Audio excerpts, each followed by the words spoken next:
Shalom, salam dalam kasih Kristus. Kita bersyukur Bapak Ibu Saudara-saudara yang kekasih, kita ada di hari baru, hari anugerah Tuhan bagi kita semua. Hari Selasa tanggal 27 September 2022. Kita bersyukur kita kembali ada dalam mesbah doa Suara Fajar Sion pada pagi hari ini.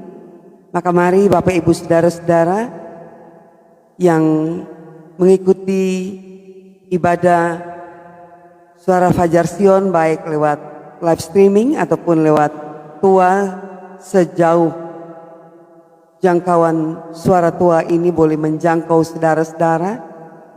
Saya mengajak kita mempersiapkan hati kita, diri kita, untuk kita boleh kembali datang beribadah kepada Tuhan Yesus Kristus, Sang Pemilik kehidupan ini.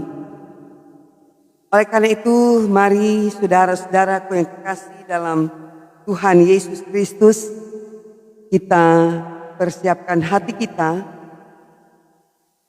Kita akan masuk dalam Suara Fajar Sion. Saya mengajak kita semua menyanyikan lagu dari Kidung Jemaat 337. Betapa kita tidak bersyukur. Betapa kita tidak bersyukur, bertanah air kaya dan subur, lautnya luas, gunungnya megah, menghijau padang, bukit dan lembah.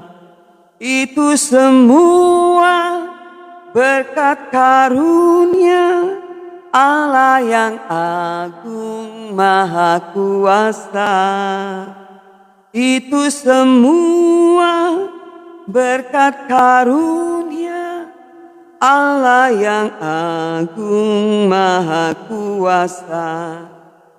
Alangkah indah pagi mereka, bermandi cahaya surya nan cerah. Di tingkah kicau burung tak henti, bunga pun bangkit harum berseri. Itu semua berkat karunia Allah yang agung maha kuasa.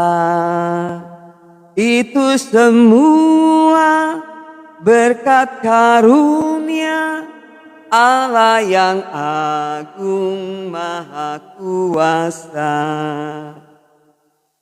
Mari saudara-saudaraku yang kekasih dalam Tuhan Yesus Kristus, kita satu dalam doa. Mari kita berdoa.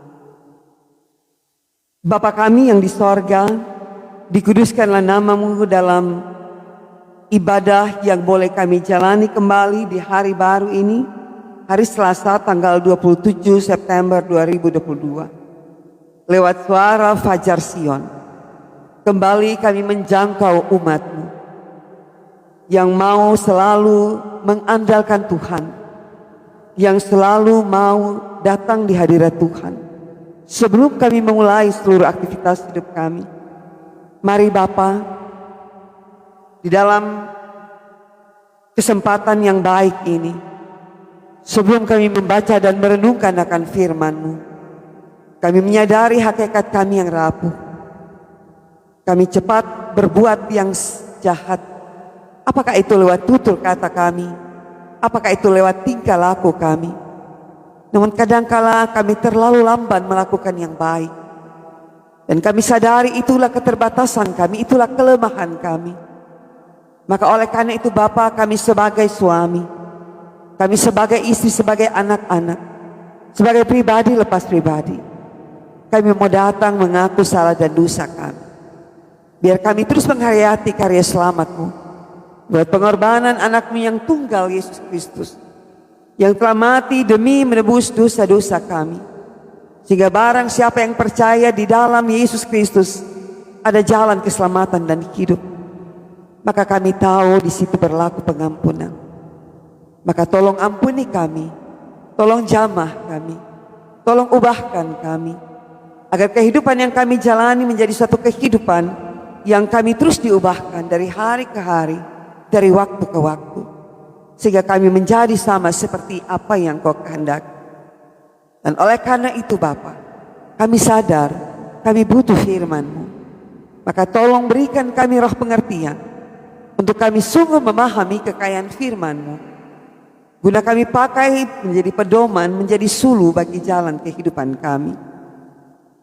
Oleh karena itu kami percaya firman-Mu adalah kekuatan, firman-Mu adalah petunjuk bagi kami, bagaimana kami hidup menyenangkan hati-Mu Bapa. Dan firman-Mu juga menjadi kekuatan kami, karena kami sungguh mengerti, semakin kami dekat dengan firman-Mu, semakin kami menyadari Engkau Allah Immanuel, Allah beserta dengan kami. Maka biarlah ibadah suara Fajar Sion pada pagi hari ini ditahbiskan di dalam nama Tuhan Allah yang adalah Bapa, Anak, dan Roh Kudus. Amin. Saudara-saudaraku yang kekasih dalam Tuhan Yesus Kristus, mari kita bersama-sama membaca pembacaan Alkitab kita yang pada hari ini, hari Selasa 27 September, terambil dari Kitab Ulangan pasalnya yang ke-26, ayat 5 sampai dengan ayatnya yang ke-7. Kitab Ulangan pasal 26 ayat 5 sampai dengan ayatnya yang ke-7 tertulis demikian. Kemudian engkau harus menyatakan di hadapan Tuhan Allahmu demikian: Bapakku dahulu seorang Aram, seorang pengembara. Ia pergi ke Mesir dengan sedikit orang saja dan tinggal di sana sebagai orang asing.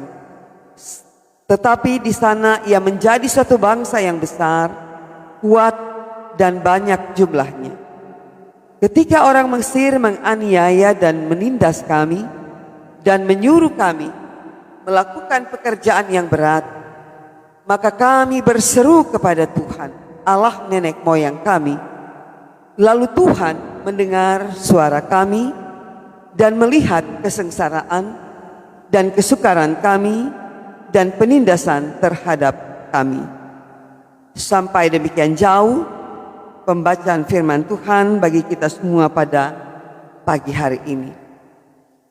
Shalom Aleichem.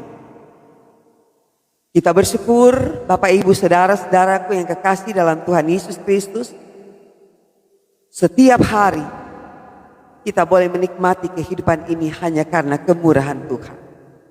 Dan setiap hari ada kisah atau story yang tertoreh dalam kehidupan kita.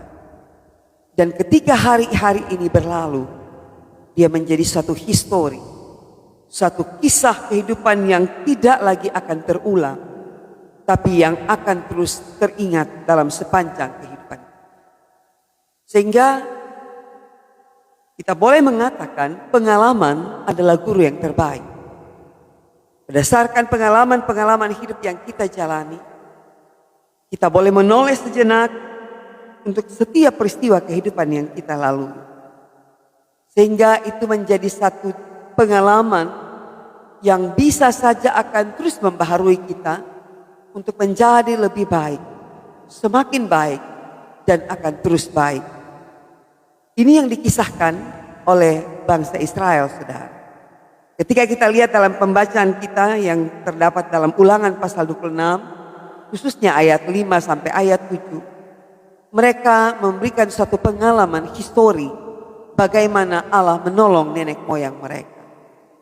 Nah, ini yang disampaikan oleh Musa menjadi pidato yang kedua dari generasi yang tidak mengalami bagaimana pembentukan yang Allah buat di padang gurun.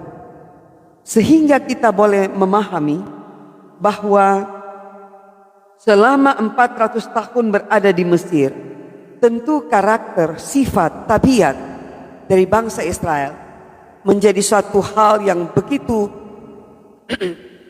mempengaruhi kehidupan mereka. Terlebih mempengaruhi bagaimana pemahaman mereka terhadap Tuhan.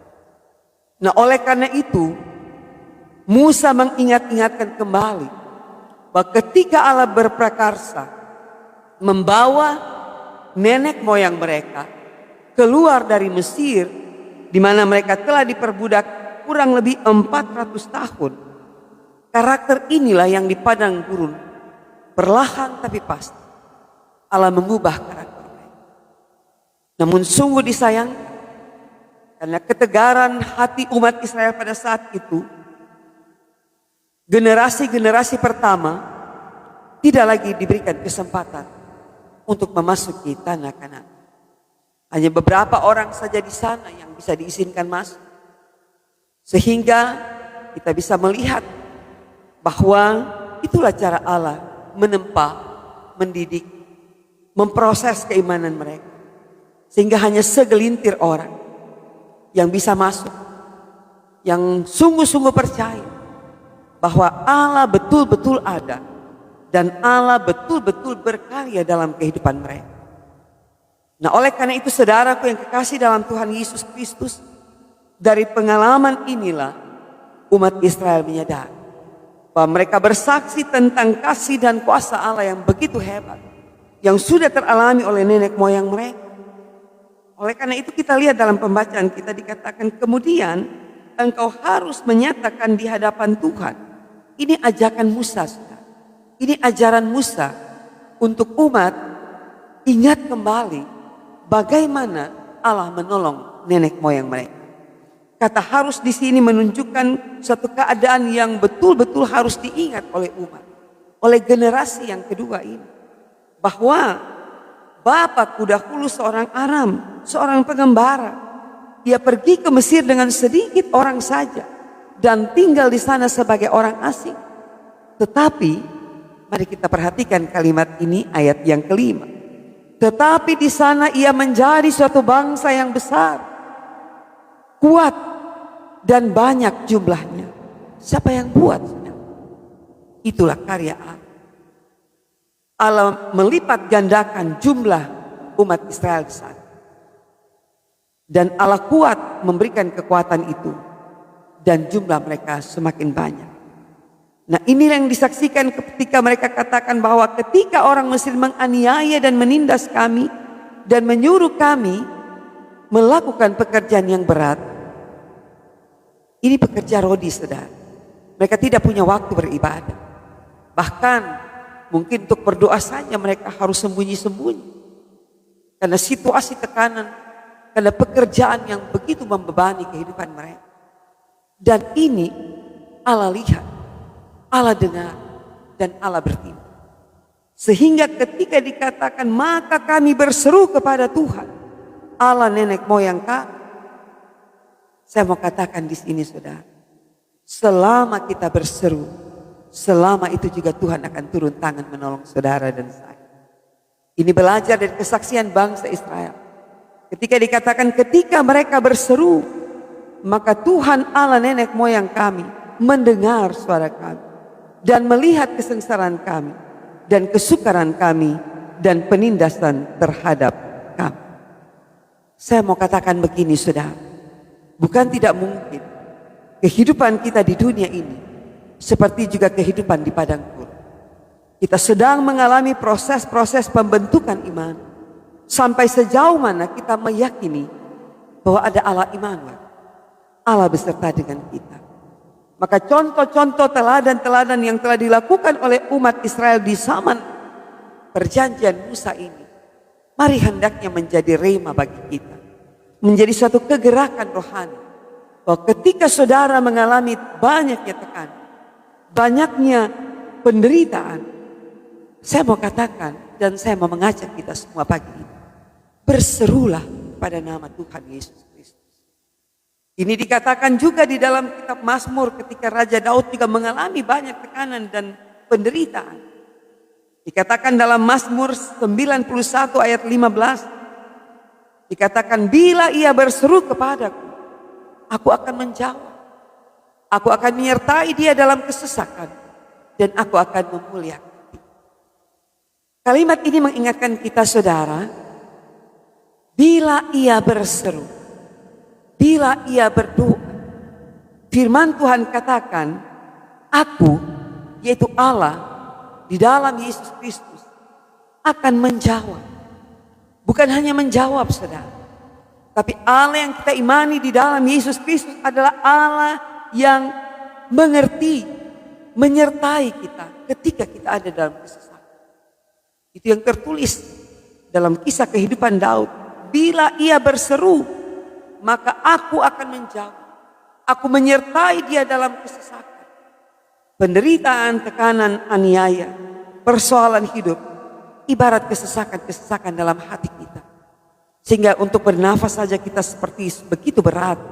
Karena mengingat beratnya juga pergumulan hidup. Tapi belajar dari Daud, dikatakan Tuhan bukan hanya menjawab, tapi dikatakan Tuhan akan menyertai dia dalam kesesakan. Itulah Allah Immanuel.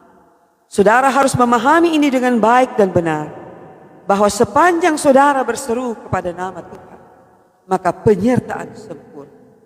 Saudara, kita ingat ada satu lagu yang berkata, penyertaanmu sempurna, rancanganmu penuh damai, aman dan sejahtera, walau di tengah badai. Artinya pagi ini saya mau mengajak kita semua, jangan terus bosan-bosan untuk berseru kepada nama Tuhan. Sebab hanya ketika saudara berseru, Allah turun tangan menjawab kehidupan saudara.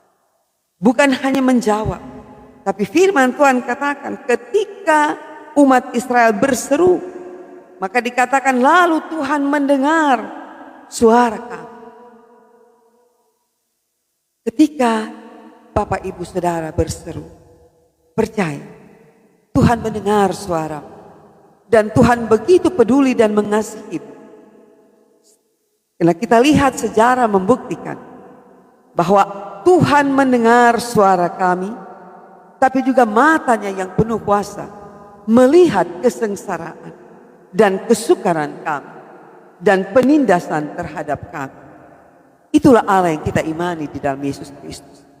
Ketika ada orang yang berseru, Tuhan akan mendengar. Dia tidak hanya mendengar, tapi Tuhan akan menjawab. Dia menjawab sesuai dengan kebutuhan kita untuk menjalani kehidupan yang penuh dengan tantangan dan pergumulan. Tapi juga kita diingatkan, jangan hanya berseru ketika ada penderitaan, ada kesukaran, ada penindasan, ada pergumulan. Tapi teruslah juga berseru dan mengucap syukur. Ketika saudara diberkati, ketika saudara diberikan kenyamanan, ketika saudara menikmati pertolongan, ingatlah itu karena Tuhan. Tapi pun ketika ada penindasan, ada persoalan, ada pergumulan hidup, harus ingat juga, di situ juga ada Tuhan yang kita imani di dalam Tuhan Yesus Kristus. Sehingga saudaraku yang kekasih, firman Tuhan pada pagi hari ini mengingatkan kita, berbagai macam pergumulan kita harus hadapi dengan iman. Kita tidak bisa menghindari atau lari. Tetapi itulah realita dan dinamika kehidupan kita yang harus kita terima. Suatu kehidupan yang kita percaya adalah milik Tuhan, maka kita diingatkan jangan sampai kita kehilangan pengharapan. Amin saudara. Pengharapan itu seperti sauh yang dia akan menjadi kekuatan jiwa kita. Sehingga firman Tuhan pada pagi hari ini mengingatkan, Tuhan itu pengasih, Tuhan itu penyayang. Dia adalah sumber kekuatan yang akan memberi kesukacitaan, memberikan kekuatan dalam kehidupan saudara dan saya, dalam kita menghadapi setiap tantangan problema kehidupan ini. Karena di dalam dan bersama Dia selalu ada jalan keluar, selalu ada kemenangan. Nah, ajarkanlah ini kepada anak-anak kita, cucu-cucu kita. Pengalaman kehidupan kita, tantangan persoalan hidup bisa saja terjadi. Tapi bagaimana kita menyikapinya dengan iman, itu yang penting. Sehingga kita tidak kehilangan arah. Dan oleh karena itu, mari jadikan cerita kehidupan kita menjadi pengalaman yang berharga untuk anak cucu kita. Tuhan Yesus memberkati. Amin.